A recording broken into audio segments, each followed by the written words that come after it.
Bienvenido a un nuevo episodio, a un nuevo capítulo del podcast de jardinería y paisajismo, el espacio en donde encontrarás conceptos, técnicas, estrategias, noticias, curiosidades del mundo de las plantas para que puedas tener tu jardín más lindo cada día, o al menos eso es lo que pretendo.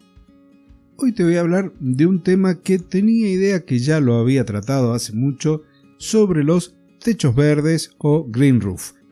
Un tema del que suelo hablar cuando doy los talleres de jardines verticales.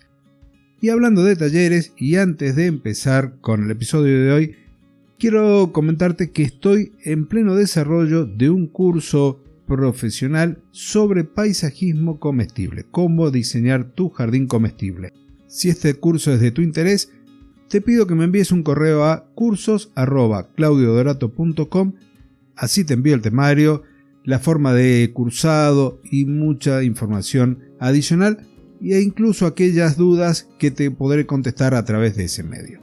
Y ahora sí, vamos a empezar con el tema de hoy, los green roof o techos verdes. El formato de hoy va a ser más parecido a un ping-pong de preguntas y respuestas porque se basa en aquellas dudas o consultas que fui respondiendo a lo largo de los talleres. Quizás la primera pregunta es ¿desde hace cuánto que se están haciendo los techos verdes? Y te podría decir que en la Argentina desde no hace tanto, alrededor del 2010, quizás unos años antes, ya se comenzaron a construir los primeros. A nivel global, alrededor del año 70 del siglo pasado, ya empezaron las primeras experiencias, con lo cual hay mucho avanzado, hay muchas tecnologías, muchas formas de poder construir un techo verde. La segunda consulta es si es caro realizar un techo verde. Y la verdad que tengo que decirte que sí, no tiene una comparación respecto de un jardín tradicional porque es un sistema multicapas, que ya te los voy a comentar enseguida, pero tiene muchas limitaciones como por ejemplo el tipo de techo, la pendiente, la carga o el peso del jardín que vamos a poder construir en una terraza, en un balcón. Todo esto va a ir determinando variables en función del tipo de plantas a emplear, del tipo del sustrato y otras variables que van a terminar determinando el costo de ese techo verde, de ese green roof. En cuanto a los beneficios que trae aparejado la construcción de un techo verde, eso te lo voy a comentar a través del correo electrónico y a través de mi canal de Telegram dentro de unas semanas. Por lo tanto, si te interesa, te invito a que te suscribas y de esa forma vas a tener información adicional. Y continuando con el desarrollo del episodio, cuando tengo que responder cómo se hace un techo verde, las indicaciones son simples. Primero tenemos que lograr una muy buena aislación para evitar que el agua de riego, de la lluvia, infiltre en la estructura de la vivienda, del edificio. Luego tenemos que también asegurarnos de que las raíces de las plantas que coloquemos no rompan esta barrera impermeabilizante y además de eso tenemos que pensar en las plantas que vamos a colocar y si necesitan o no un riego adicional. Las plantas también van a estar determinando el espesor de sustrato que tengamos para que se desarrollen. Y hablando de sustrato, dependiendo del sistema, dependiendo de las plantas, vamos a tener una capa entre los 8 y 15 o 20 centímetros, puede llegar a ser más, hasta 25, pero va a depender, como te decía, del tipo de plantas.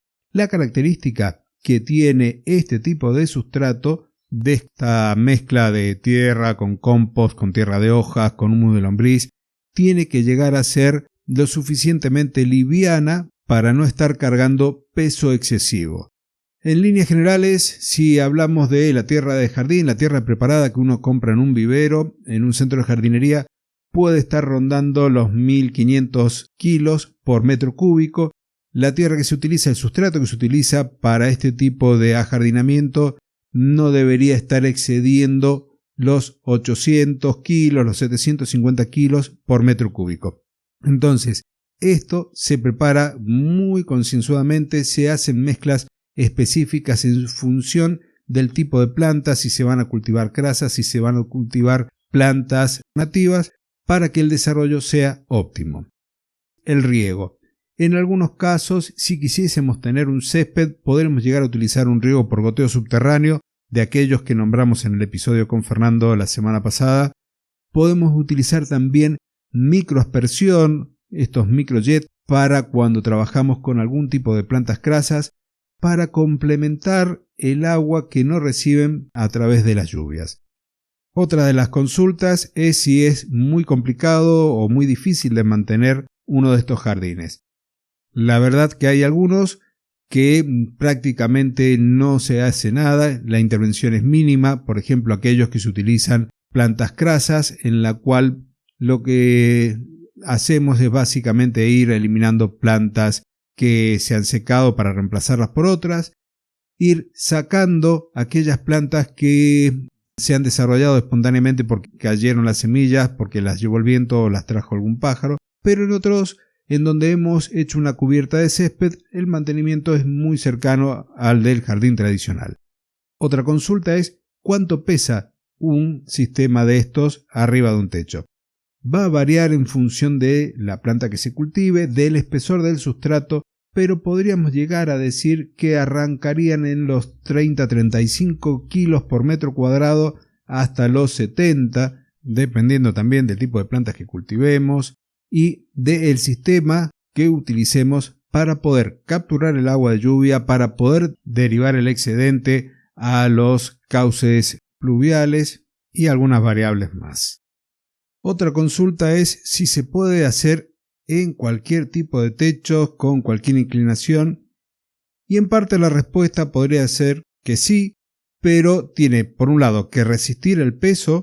Ya te comenté que tenemos 30-35 kilos en adelante, pero cuando superamos una pendiente de unos 30 grados, los costos que implican las estructuras que van a sostener ese jardín, ese techo verde, elevan tanto el valor de la implementación que podríamos decir que esa es una de las limitantes. En cuanto a la pregunta de ¿qué plantas se utilizan? Ya te anticipé algo.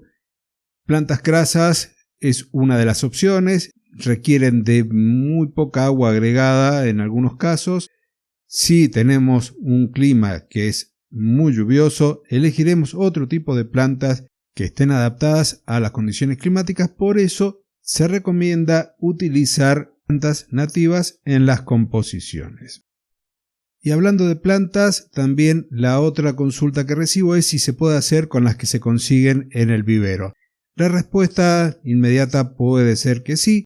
La diferencia está en que se necesitan muchas plantas por metro cuadrado, podemos hablar de 30 a 40 en función del sistema que se emplee, y estas plantas tienen que ser de porte pequeño, con lo cual la cantidad de plantas que necesitamos no siempre están en los viveros del barrio y tendremos que recurrir a centros de jardinería especializados en plantas para techos verdes, para green roof y también para jardines verticales. Y la última pregunta es ¿cuánto vive o cuánto me puede durar un jardín bien hecho? La respuesta es que tranquilamente tendría que llegar a los 30 años de vida útil un jardín de estos, siempre que estemos utilizando materiales de calidad y que el mantenimiento se haga de forma correcta. Y ahora sí, hasta aquí hemos llegado hoy. Espero que el tema te haya gustado. Recordad dejarme el me gusta, el pulgar hacia arriba, el corazoncito, las estrellas. Si es así, que compartas el episodio para poder llegar a más amantes de las plantas y de la jardinería. Nos encontramos la semana que viene en un nuevo episodio del podcast de jardinería y paisajismo. Hasta entonces y muchísimas gracias.